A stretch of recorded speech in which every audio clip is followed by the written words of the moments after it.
ஆண்டவராய் இயேசு கிறிஸ்துவின் இனிமையான நாமத்திலே உங்கள் யாவருக்கும் அன்பின் நல்வாழ்த்துக்கள் கூறி இன்றைய தியானத்திற்கு உங்களை தயவுடன் அழைக்கிறோம். இன்றைய தியான பகுதி சங்கீதம் 145 14 முதல் 21 வசனங்கள். சங்கீதம் 145 14 முதல் 21. தியான வசனம் எரேமியா 33 அதிகாரம் 3 வசனம். எரேமியா 33:3.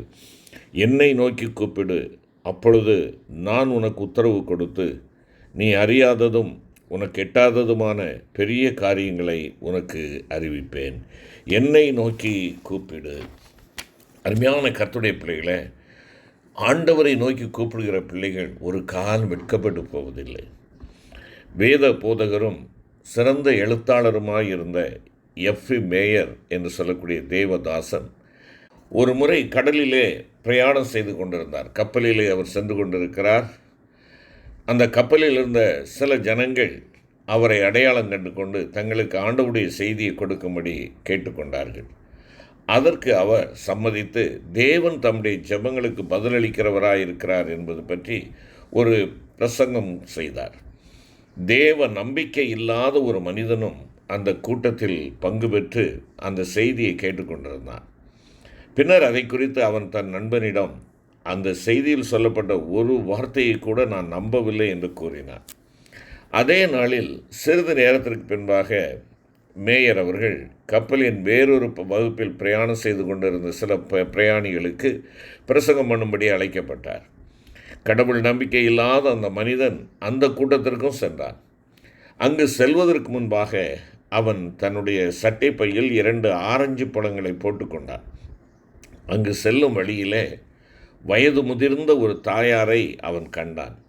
அவர்கள் கப்பலில் தன்னுடைய அறைக்கு வெளியே இருந்த வராந்தாவில் பிரயாணங்களில் பயன்படுத்துவதற்காக மடித்து எடுத்து செல்வதற்கு வசதியானதாக இருக்கும் தன்னுடைய நாற்காலியிலே சாய்ந்து கொண்டு தூங்கிக் கொண்டிருந்தார்கள். அவர்களுடைய கரங்கள் நீட்டப்பட்ட நிலையில் உள்ளங்கைகள் அகலமாய் விரிக்கப்பட்டவையாக இருந்தன. எனவே அந்த மனிதன் தன்னிடமிருந்த 2 ஆரஞ்சு பழங்களையும் விளையாட்டாக அந்த அம்மாவனுடைய உள்ளங்கைகளில் வைத்துவிட்டு அந்த கூட்டத்திற்கு சென்று விட்டான். கூட்டம் முடிந்து திரும்பி வருகிற வழியில் அந்த தாயார் அந்த நாற்காலியில் உட்கார்ந்த வண்ணமாக ஆரஞ்சு பழங்களை உரித்து சந்தோஷத்தோடே சாப்பிட்டு கொண்டிருந்ததை அந்த மனிதன் கண்டான். அவன் அந்த அம்மாவை அணுகி, அம்மா, நீங்கள் இந்த ஆரஞ்சு பழங்களை அதிகம் ருசித்து சாப்பிடுவது போல தெரிகிறதே என்று புன்முறுவலோடு அவரிடத்தில் கேட்டான். அதற்கு அந்த அம்மையார், ஆமையா என்று பதிலளித்துவிட்டு, என் பரமபிதா எனக்கு மிகவும் நல்லவராகவே இருக்கிறார் என்று கூறினார்கள். அந்த மனிதன் உடனே ஆவலுடன், நீங்கள் கூறுவதனுடைய அர்த்தம் எனக்கு புரியவில்லையே என்றான். அதற்கு அந்த அம்மா சொன்னார்கள், ஐயா, எனக்கு இந்த கப்பல் பயணம் பிடிக்கவில்லை. சீசிக்னஸ் வந்து விடுகிறது.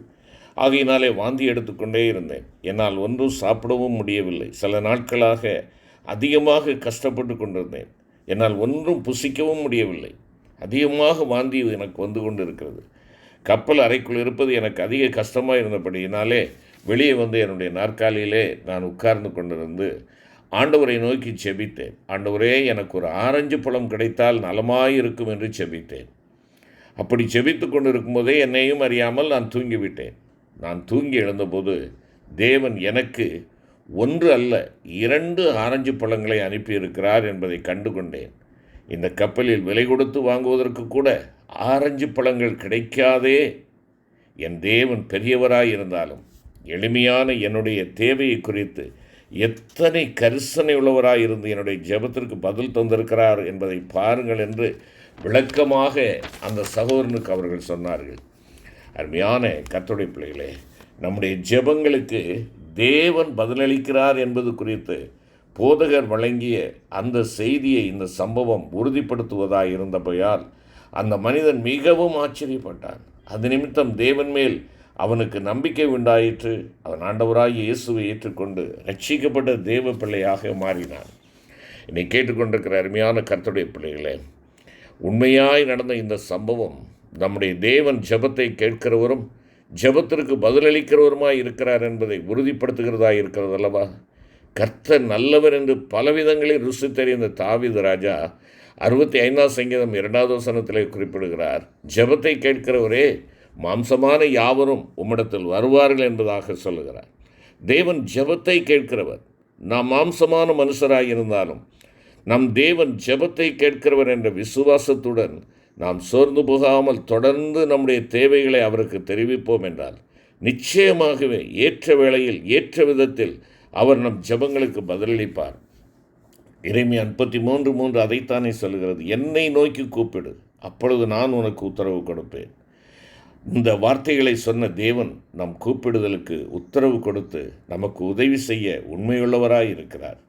ஒரு தகப்பனை போல உன் தேவைகளை அறிந்து அவற்றை உனக்கு கொடுக்கும் ஒரு தேவன் உனக்கு இருந்தாலும், பிள்ளைகள் தகப்பனிடத்தில் தங்கள் தேவைகளை கேட்பது போல தேவனுடைய பிள்ளையாகிய நீ தம்மிடத்தில் உன்னுடைய தேவைகளை கேட்க வேண்டும் என்று அவர் எதிர்பார்க்கிறார். கேளுங்கள், அப்பொழுது உங்களுக்கு கொடுக்கப்படும், ஏனென்றால் கேட்கிறவன் எவனும் பெற்றுக்கொள்கிறான் என்று சொல்லி மத்தேயு 7 மற்றும் 8 வசனத்திலே வாசிக்கிறோமே. கர்த்தர் எனக்காக யாவையும் செய்து முடிப்பார் என்பது சங்கீதக்காரனுடைய அனுபவமாக இருப்பதை 138 சங்கீதம் 8 வசனத்திலே குறிப்பிடுகிறார். அதே சங்கீதக்காரன் 57 சங்கீதம் 2 வசனத்திலே எனக்காக யாவையும் செய்து முடிக்கப் போகிற தேவனாகிய உன்னதமான தேவனை நோக்கி கூப்பிடுவேன் என்பதாக அவன் சொல்லுகிறான். நமது ஆண்டவராகிய இயேசு கிறிஸ்து பரிசுத்த யோவான் 16:24 வசனத்திலே குறிப்பிடுகின்ற பொழுது, கேளுங்கள், அப்பொழுது உங்கள் சந்தோஷம் நிறைவாய் இருக்கும்படி பெற்றுக்கொள்வீர்கள் என்பதாக கூறுகிறார். நாம் கர்த்தரிடத்தில் கேட்கும் காரியங்களுக்கு தமது சித்தத்தின்படி நாம் சந்தோஷம் நிறைவாய் இருக்கத்தக்க விதத்தில் அவர் நமக்கு பதிலளிக்கிறவராய் இருக்கிறார். அருமையான கர்த்தருடைய பிள்ளைகளே, மன கிளேசத்தினாலே நிறைந்து தேவ சமூகத்திற்கு சென்ற அன்னாள் அவருடைய சமூகத்தில் தன் இருதயத்தை ஊற்றிவிட்டாள். ஆலயத்தின் வாசலில் ஆசனத்தின் மேல் உட்கார்ந்து கொண்டிருந்த பிரதான ஆசாரியனாகிய ஏலி அவள் வெறித்திருக்கிறாள் என்றே நினைத்தான். ஆனால் தேவன் அவளுடைய விண்ணப்பத்தின் சத்தத்தை கேட்டு அவள் கேட்டதை அவளுக்கு கட்டளையிட்டார் என்று சொல்லி வாசிக்கிறோம். உன்னை காண்கிறவர்கள், உன்னோடு கூட இருப்பவர்கள் உன்னை புரிந்து கொள்ளாமல் உன்னை தவறாக விளங்கி கொள்ளக்கூடும். ஆனால் உன் இருதயத்தின் வேண்டுதல்களை அருளிச் செய்யும் தேவன் உனக்காக ஜீவிக்கிறார்.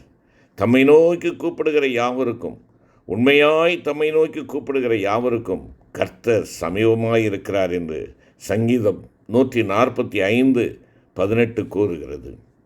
ஆண்டவராகிய இயேசுவும் அவருடைய சீசர்களும் படவில் பிரயாணம் செய்து கொண்டிருந்த போது பலத்த சுழல் காற்று உண்டாக்கி படகு ஜலத்தினால் நிரம்பத்தக்கதாக சமுத்திரத்தில் பெரிய கொந்தளிப்பு உண்டாயிற்று.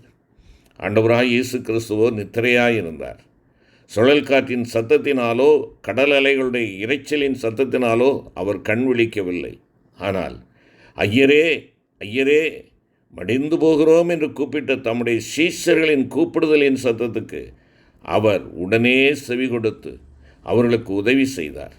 அவருடைய கூப்பிடுதலுக்கு அவருடைய செவிகள் திறந்தவைகளாய் இருக்கின்றன.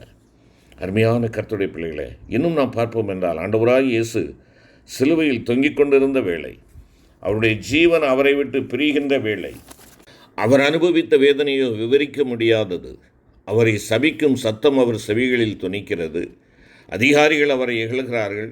பிரதான ஆசிரியரும் வேதபாரகரும் மூப்பரும் அவரை பரியாசம் பண்ணினார்கள். அந்த வழியாய் நடந்து போகிறவர்கள் அவரை தூஷித்தனர். அவரோ இந்த சத்தங்களை கேளாதவர் போல பதில் ஒன்றும் கூறாதவராய் மௌனமாயிருந்தார். ஆனால் இவைகளின் மத்தியிலே ஒரு மெல்லிய சத்தம் கேட்டது. ஆண்டவரே, நீர் உம்முடைய ராஜ்யத்தில் வரும்போது அடியேனை நினைத்தருளும் என்ற இந்த சத்தம் அவரோடு கூட சிலுவையில் அறையப்பட்ட ஒரு கள்ளனின் வேண்டுதலின் சத்தமாக இருந்தது. தம்முடைய வேதனையின் மத்தியிலும் அவர் அவனுடைய வேண்டுதலின் சத்தத்திற்கு இறங்கி உடனே பதில் கொடுத்தார். அருமையான கர்த்தருடைய பிள்ளையே, உன்னுடைய தனிப்பட்ட வாழ்க்கையில் பல சோதனைகள் உன்னை மேற்கொள்வது போல உனக்கு தோன்றுகிறதா? நீ நம்பிக்கையற்ற நிலைக்கு தள்ளப்பட்டிருப்பதைப் போல உணர்கிறாயா? உன்னுடைய பொருளாதார தேவைகள் சந்திக்கப்பட முடியாத இக்கட்டான நிலவரத்தில் நீ இருக்கிறாயா? மனம் தளர்ந்து போகாதே. உன் விடுதலைக்காகவும் சகாயத்திற்காகவும் நீ மனிதரை நாடி போகாதே.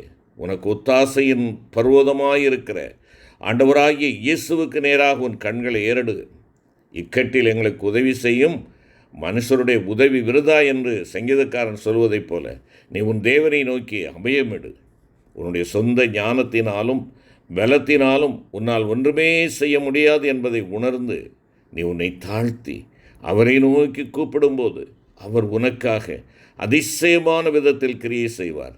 இக்கட்டான சமயங்களில் நீ தனிமையாக அவருடைய சமூகத்தில் காத்திருந்து பரிசுத்த ஆவியானவருக்குள்ளாக நீ ஜெபிப்பாய் என்றால் நீ வேண்டிக் கொள்வதற்கும் நினைக்கிறதற்கும் மிகவும் அதிகமாய் அவர் உனக்காக செயல்படுவார். அது உன் கண்களுக்கு ஆச்சரியமானதாயிருக்கும். உன் இருதயம் அதிசயப்பட்டு பூரிக்கும். அப்பொழுது சங்கீதக்காரன் 18ஆம் சங்கீதம் 6வது வசனத்திலே சொல்லுகிற அறிக்கையை போன்று உன்னுடைய அறிக்கையும் இருக்கும். எனக்கு உண்டான நெருக்கத்திலே கர்த்தரை நோக்கி கூப்பிட்டு என் தேவனை நோக்கி அபயமிட்டேன். தமது ஆலயத்திலிருந்து என் சத்தத்தை கேட்டார். என் கூப்பிடுதல் அவர் சந்நிதியில் போய் அவர் செவிகளில் ஏறிற்று என்று நீ நன்றியோடு அவருக்கு அறிக்கை செய்ய முடியும். கர்த்தரை தேடுகிறவர்களுக்கோ ஒரு நன்மையும் குறைபடாது என்று சொல்லி சங்கீதக்காரன் 34ஆம் சங்கீதம் 10வது வசனத்திலே குறிப்பிடுகிறார். அருமையான கர்த்தருடைய பிள்ளைகளே, வேதம் சொல்லுகிறது, இந்த ஏழை கூப்பிட்டான், கர்த்தர் கேட்டு அவனை அவன் இடுக்கண்களுக்கெல்லாம் நீங்களாக்கி ரட்சித்தார். ஏழையானவன் தன்னை உமக்கு ஒப்புவிக்கிறான் என்பதாக சங்கீதம் 10:14 கூறுகிறது.